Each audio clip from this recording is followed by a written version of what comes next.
Welcome to Secrets from a Billionaire's Matchmaker with matchmaker Gina Hendricks. Hey there, I'm Gina Hendricks, matchmaker extraordinaire at your service.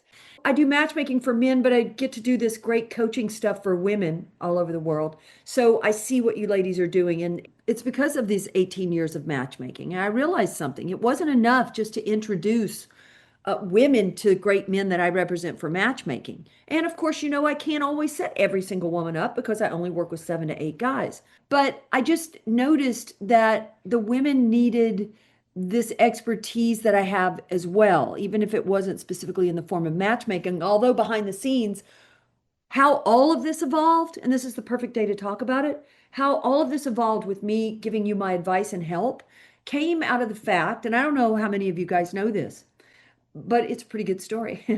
Here's how it evolved.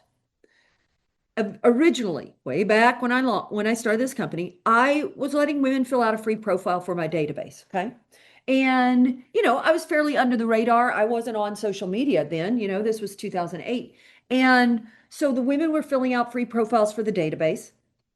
I needed to match my men, but a lot of times, in fact, most of the time, the women that were filling out profiles would pick the worst pictures of themselves. It wasn't because they weren't pretty. Many were gorgeous, but my God, the pictures they were picking for themselves. And so what I would do, and this is the honest to God's truth, and these women to this day still don't know this, I would go in secretly to their social media. And at the time it was limited, right? It was mostly Facebook. So, or I'd Google. So I would look at their Facebook, go painstakingly go through their photos. They didn't even know I was doing it. I did it for free, but I was also doing it because I needed them to look better, to have a marketing campaign for their dating that actually matched the expectations of my guys. Because I did know the women, a lot of the women I had personally scouted the real world back when I was doing it. So I knew what they looked like when they showed up, but those pictures did not match. And so I would methodically pick the best pictures that I thought did represent them, and I would create a new profile for them in my database, okay? And then I would send it out. Then my clients would say yes, and woo, there we go. But it wasn't just the photos. I think a lot of women think it's always about the photos. Now, that definitely made a difference. But then over the years, I've had women who go out with a client, and they don't know how to ask the right pre-qualifying questions. They don't know how to communicate their needs clearly. And then still everything would blow up. So then I started being the puppet master behind the scenes. And I would be quietly coaching the women behind the scenes and helping them in that way. Okay. So this is what I did privately for probably, let me think, a good 10, 15 years in my matchmaking business. No, not 15. No. 10 years, I would say is accurate. And I was doing this behind the scenes. And then finally, these women were seeing success. My clients started marrying these women. They get in the great relationship. Some of the women, they would just get into relationships on their own after I gave them the advice and leveled up their photos. So that is how all of this, where I'm helping you ladies all around the world, was born. Yeah, this is why we're here. This is why you and I know each other now, because of all of the things that I've done in my journey. And we keep it real. And we're going to start with one of my favorite people. Karen, how you doing? Good morning. I am doing great, thank you. Good morning. Yeah, what's on your mind? Okay, so we're going to call him Wiener Dog Guy because he's got two little wiener dogs, okay? It was a lovely call. Probably about 45 minutes. And so I was a little leery going into it. This might sound weird, but one thing that was strange to me, and when people rapid fire 10 separate messages when you could have said it in one message, I don't understand why people do that. So I find that strange. So I was a little leery going on to the call, but the call was wonderful. I was like, this guy's seems really funny and really great. So that call was 6:30 to 7:15. I'm sitting there watching TV last night at 11:15, and this guy texts me and says, "Are you a night owl or an early riser?" I just didn't get back to him because, first of all, you don't know me well enough to be texting me at 11 p.m. And also for me, it should have started out, "Hi, Karen, it was really great to talk with you today." That to me is just, you're being way too familiar with me. So I waited until this morning and I responded by saying, let me just tell you what I said. Sorry, I should have this pulled up. I said, good morning. It was nice to talk with you yesterday. I'd have to say, I don't think I'm either a night owl or an early riser. I'm in the middle. How about you? He responds, not a fan of waking up early. I like to lay in bed in the morning with my partner with nothing on the calendar all day. Again, why are you talking to me about being in bed? Like, I think this is very strange. And I'm curious what you think about this. Yes, I'm going to agree. Okay. Okay. Okay, so hang on. So was there talk, but let me back it up. So was there talk of actually going on a date when you got on the phone? Yes, he's in Atlanta right now, and he said, I'll be back in New York in 2 days, and I'll make some plans. I'll text you some information. We can meet for dinner. And so I was just kind of waiting for that to happen. And then this random text at 11:15 at night, I was like, ew, you've totally just turned me off. Yeah, so at this point, you haven't responded to that last message. I did not, no. I mean, the one thing that you could do is Mhm. just like thumbs up. All right, because I just work with me here. Thumbs up. Yeah. And then say, hey, let me know when you're back from Atlanta and we can make a plan to meet. And just see if you, because you know what I like to do. I like to ground them in reality. Now, chances are he'll be like, mom, bom, bom, and slink off, right? Because you're Mhm. not, I feel like he's one of those guys that's testing your boundaries. He's testing Yeah. your boundaries and he wants to see where he can push this conversation. So now we're going to test him. And you're just going to thumbs up, not because you want a thumbs up, but just we'll just acknowledge it. Thumbs up. Hey, let me know, when you're back from Atlanta, blah, blah, blah. Or not, or don't even, or how about this? Here's another alternative. I'm going to give you 3 scenarios. You can do Okay. nothing. You can kick him to the curb. Okay. You can do the thumbs up and then say, hey, let me know when you're back. Or the third, which maybe I like this one better, which is just don't acknowledge it. And then maybe later this afternoon, you just say, hey, let me know when you're back from Atlanta and we can, figure out a plan to get together and just completely ignore that shit. Yeah, that's my speed. I'll do Yes. that. Yeah, do that. Okay. And that way you don't have to even encourage, because the thumbs up might sound encouraging now that I've said it out loud and thought it through a little more. Okay. Thank you. You're welcome. Thank you. Thank you. Kino, you have your hand up. Hello. Oh, yeah. Yep. I live in San Diego and La Jolla area. And for me, it's because I'm looking for a life partner. I'm looking to get married. And that's all. Anything else beneath that, I do not want. And Right. I don't waste my time. So, it seems to be distant relationships. Like I'll meet them. My daughter lives in San Francisco. So if I give up around the San Diego area, which I hate to say, I mean, I don't want to profile people, but a lot of people are, kind of beach bums. I hate to say this. I'm from Washington State, so it's a little bit different culture, and I've only been here 5 years. And I'm kind of almost too young to be retired, but I kind of am. So there's the under 40 couples and single people, and then there's the mid 60s and way up retired people that are like too old for me kind of thing. So I'm kind of in the middle right now. But anyways, my question is, and I have my own feelings about it, but I want to know your feelings is who pays for to meet up? Like who pays for the airfare in the hotel? Because I'm not going to stay with them. And how long does that go on for? So if there's a courting stage, like for example, I live here, San Diego, and the other person lives in San Francisco area. So how long can you expect the courting stage to go on and who pays? And then how long do you think is a sweet spot for having a long distance relationship? Because I think someone has to move.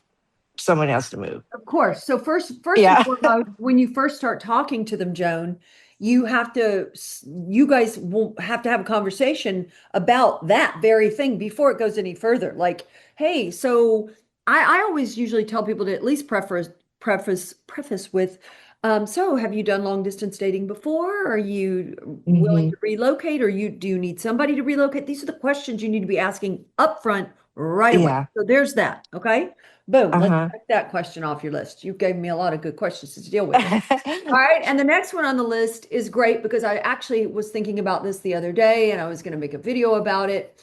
And I'm going to give you this analogy. Okay. When it comes to should you pay your own flight and transportation if he wants to see you? Okay. Mhm. No, you should not. And let's look at it this way. Okay. If a man wanted to order a pizza, he's going to order the pizza, he's going to pay for it, he's going to make sure that that pizza is delivered to his door, okay? But if a man didn't order a pizza and he wasn't even hungry, but guess what?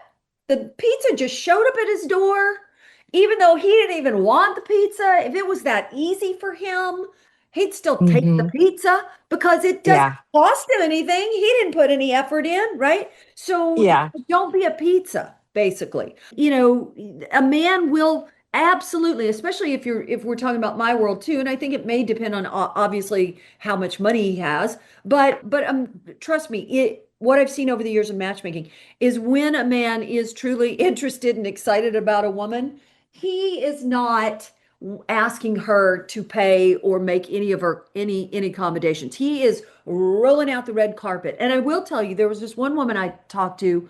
I think she had filled out a profile for the database, and I interviewed her. And when we were talking, she said that she had been seeing this man for like 4 years in New York, and I think she was just outside of New York in Canada. And as we're talking and stuff, it turns out after 4 years, he ended up, I think she found out that he had like a much younger girlfriend, and I think ended up getting married to the girlfriend or whatever. And so as she and I were walking it through, I started asking her all these questions. She had been pretty much paying for her own flight and everything Yeah. for the whole 4 years. And so to her though, she didn't even connect those dots. So she thought, well, we're seeing each other for 4 years, not really realizing this man's not really putting the Yeah. effort in to get me there. I'm doing more of the work. And I think that's what happens a lot of times. Yeah. Ladies, you start doing more of the work. And certainly in my world, there isn't a point at which the woman would then have to like chip in.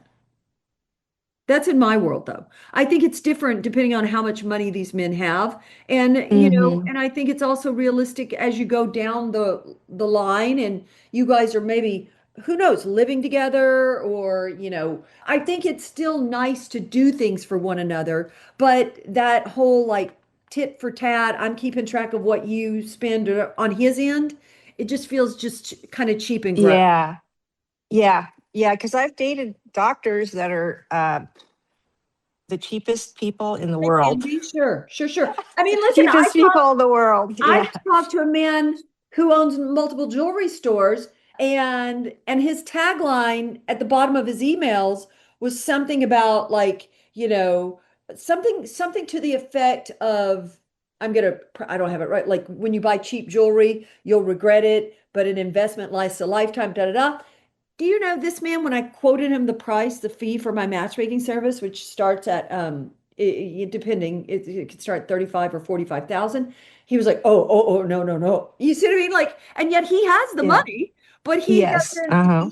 obviously he doesn't see the Well, they value think or they're the doesn't, price. They think they're the price. That's the thing. not always, not always. Thanks, Joan. It was good to connect with you. Yeah. Nice to talk to you. Thank you. Kimber, you have your hand up, and I'm here. there you go. Great. Perfect. Hi.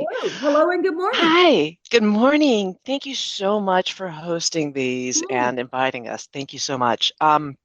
My question is in regards to timing within a relationship that I guess has been, like 4, 5, maybe 6 dates, not probably quite yet to a committed relationship, but um, I am coming out of an abusive marriage.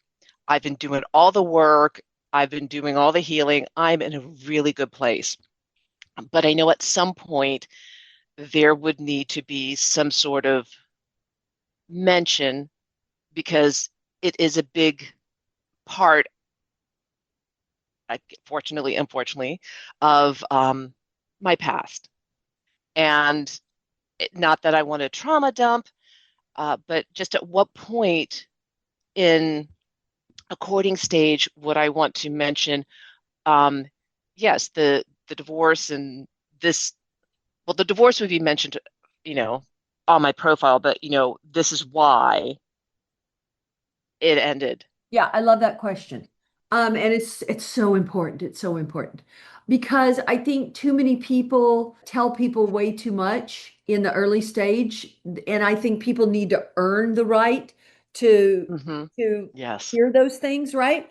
no matter what it is. I've talked about this before, whether somebody has a health challenge or whether somebody has a traumatic story of some sort, whatever it is, nobody needs to know that stuff yet because you don't even know if you like this person. So I like to see like levels of investment, which means it's a need to know basis. So I think the easiest way around this, you didn't ask this part, but I think the Okay. easiest way, I'm going to give you some extra stuff. Thank you. The easier way around this is to have a story that you've created that you have in a package wrapped in a bow, ready to go, so that when you are in the position of the early stages of dating where, perhaps, because there's nothing wrong with someone asking the question, because I think we all would ask the question, oh, well, why did your relationship end or whatever, right? But you don't want to launch into the heavy story, right? Right. Now but you do at the same time, you need to create some story. So I would create the most G-rated, simplest version, kindergarten version of it, which would be, we were married for a number of years and we had our ups and downs like a lot of people.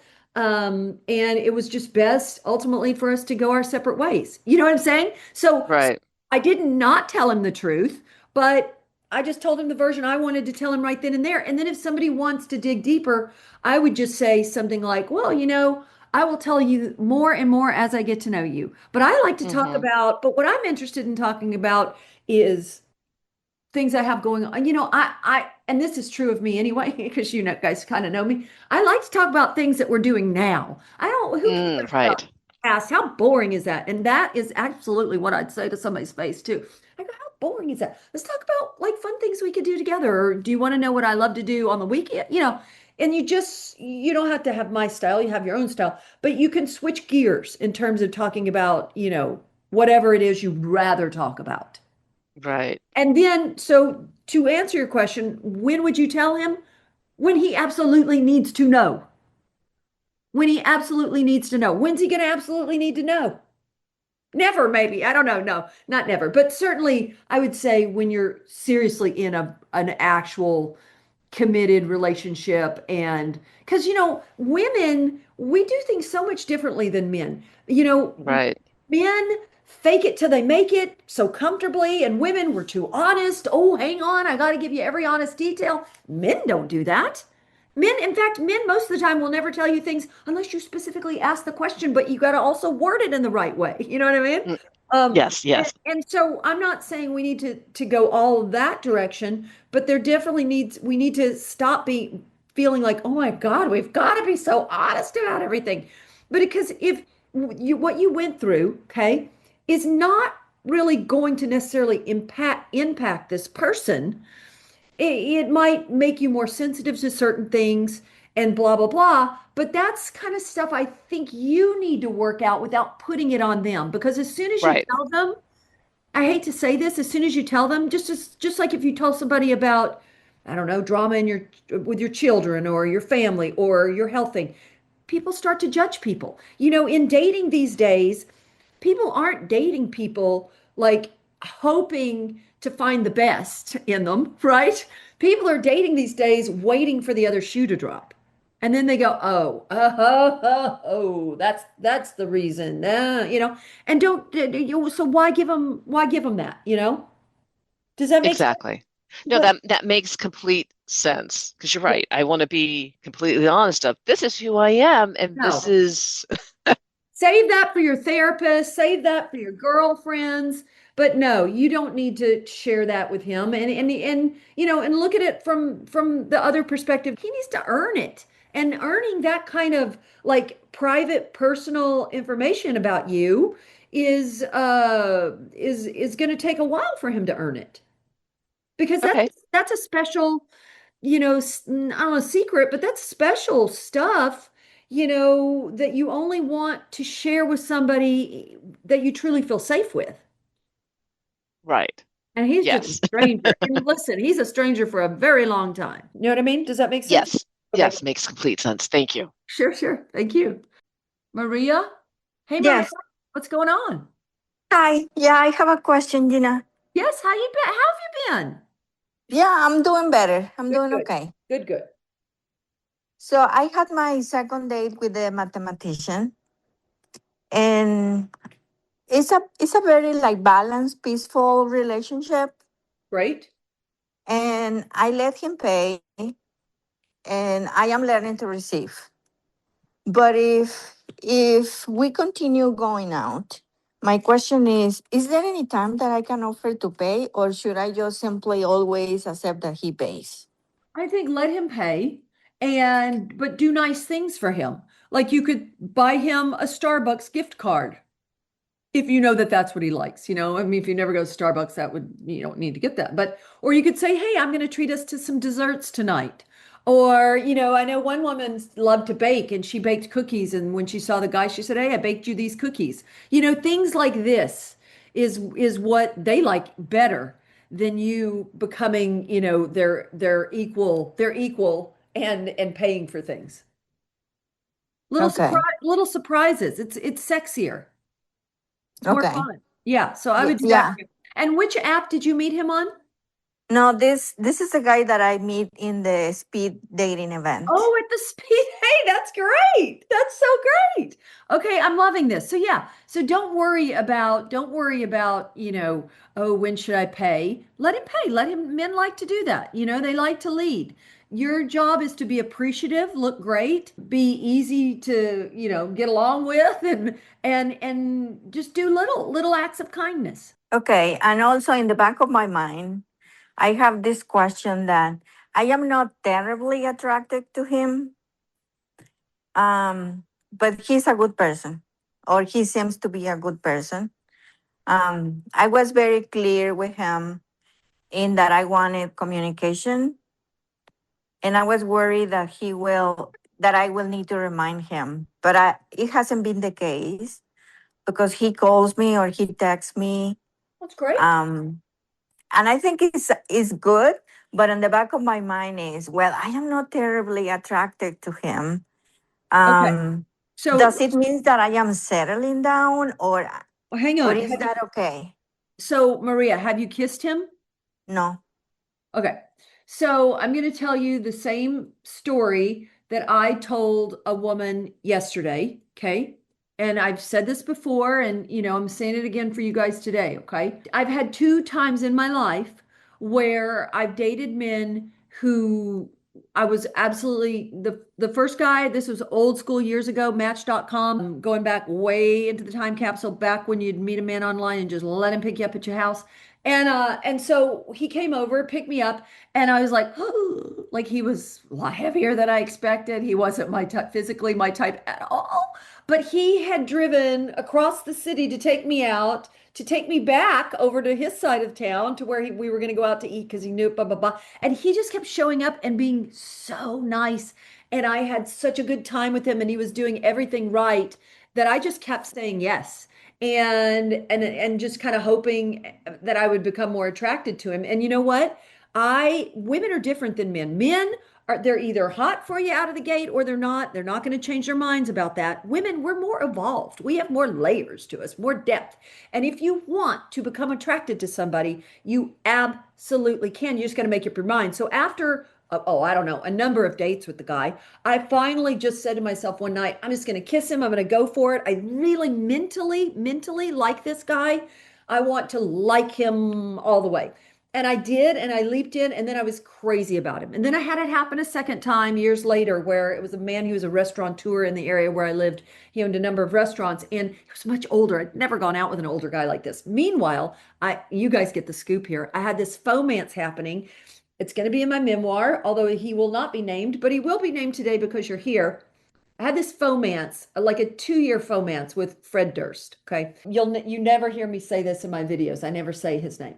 But anyway, crazy as an outhouse rat. You can Google him if you don't know who he is. But anyway, and he bought me a puppy that was like my human child. And anyway, so, but it was never really anything for real with Fred. Fred was just, you know, playing games with me, but I didn't know. And then this restaurateur, he was like older, not cute, short, but he was awesome. He treated me so well.